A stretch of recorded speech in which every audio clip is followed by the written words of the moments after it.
بسم الله الرحمن الرحيم.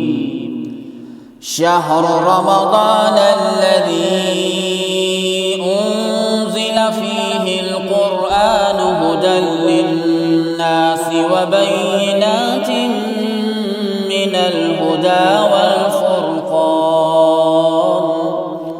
فمن شهد منكم الشهر فليصمه، ومن كان مريضا أو على سفر فعدة من أيام أخر، يريد الله بكم اليسر ولا يريد بكم العسر، ولتكملوا العدة ولتكبروا الله على ما هداكم ولعلكم تشكرون.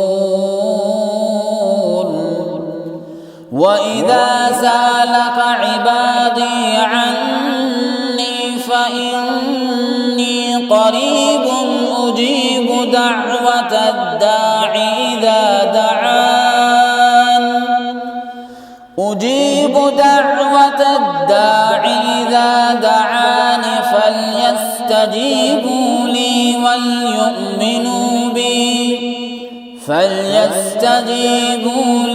وليؤمنوا بي لعلهم يرشدون. صدق الله العظيم.